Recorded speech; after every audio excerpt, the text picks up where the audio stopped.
Cave exploring, also called spelunking or potholing, is a pastime made for risk-seeking adventurers who aren't afraid to trek through some of the darkest, most unmanageable places on Earth. Exploring a natural cave system and conquering its obstacles is just another exhilarating way for these adventurers to push their potential and feel closer to Mother Nature. But as with all dangerous hobbies, the chance of death is always looming, and whether novice or expert, the simplest mistake may just be your end. On November 24, 2009, John Edward Jones was visiting family in Stansbury Park, Utah for Thanksgiving. The family decided to do some cave exploring like they used to when John was a kid. They chose a popular location they'd never been to before called Nutty Putty, which was named after the soft brown clay lining the cave's interior. Around 8 p.m., John entered the cave with 10 other friends and family members and began exploring a large chamber known as the Big Slide. Soon after, John and his brother Josh split from the group with 2 other friends to find a more challenging section of the cave called the Birth Canal. When the 4 decided to go separate ways to look for it, John picked a waist-high hole to explore and went in head first. He found no place big enough to turn his body around and leave the tunnel, so he kept going.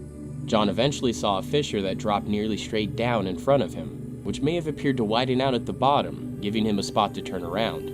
Rescuers believe John sucked in his chest to investigate the fissure, sliding his torso over a lip of rock and down into the 10-inch wide side of the crevice, but when his chest expanded again, he was stuck. Instead of widening so John could get out, the crack grew smaller and all but closed. Struggling to free himself only made John slide deeper into an even tighter 8.5-inch wide section of the fissure. One arm pinned underneath him, the other forced backward by an outcropping of rock. His headlamp was also knocked off. When John's brother Josh heard his older brother was stuck, he made his way down the waist-high tunnel to help him. But after getting stuck himself in a section known as the corkscrew, and seeing how far his brother was wedged in the crevice, Josh knew they had a serious problem. John was almost completely upside down with only his feet and about 6 inches of his legs sticking out of the tight opening. Josh attempted to pull him out, but soon realized they would need help to free his brother.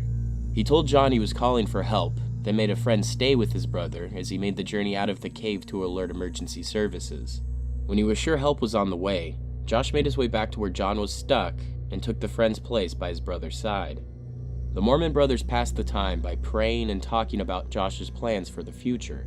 Just before midnight, over 3 hours after John had first gotten stuck, members of the rescue team began arriving. It took rescuers about 30 minutes to reach the tunnel where Jones was stuck. Around 12:30, rescue team volunteer member Susie Matola reached John and greeted him with, "Hi John, my name is Susie. How's it going?" John's reply sounded distant. "Hi Susie, thanks for coming, but I really want to get out." "Oh, no worries, John," she told him. "You're going to be out of here lickety-split." As Susie analyzed the situation, though, she knew it was not going to be an easy task. The 6-foot, 200-pound Jones was encased upside down by a tight crevice, except for a small section of his legs and feet protruding out. The human body is designed to walk upright, and the heart works with the force of gravity, not against it. When rescuers told trauma physician Doug Murdoch that John was nearly upside down, he knew the trapped man didn't have much time. Being upside down, your body has to pump the blood out of the brain all the time, he said. Your body isn't set up to do that. The entire system starts to fail. Murdoch headed for the scene, knowing blood and fluids would be pooling in John's brain and lungs. His circulation would be slowing, capillaries leaking, and toxins building up in his blood. If the rescuers were to free John, those toxins could rush to his heart and kill him.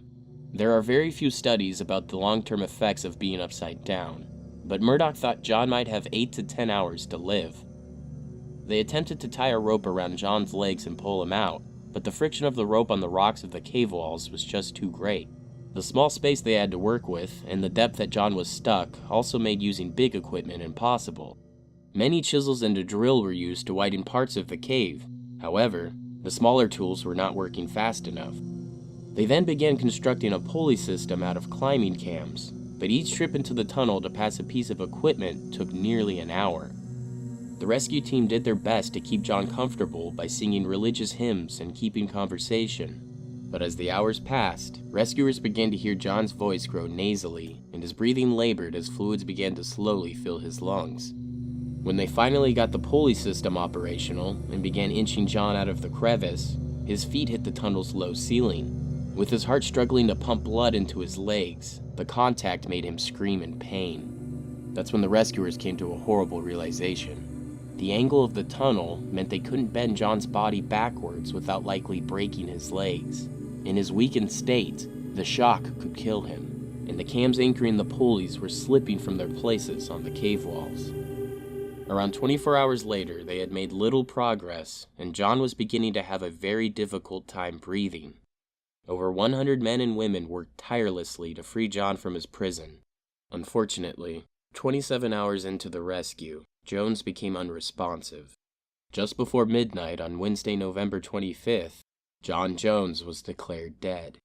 The 26-year-old medical student left behind his wife Emily, a 1-year-old daughter named Elizabeth, and another child that was expected to be born in June of 2010. After his death, the Nutty Putty Cave was closed, and the entrance was eventually sealed with cement, with John's body still inside.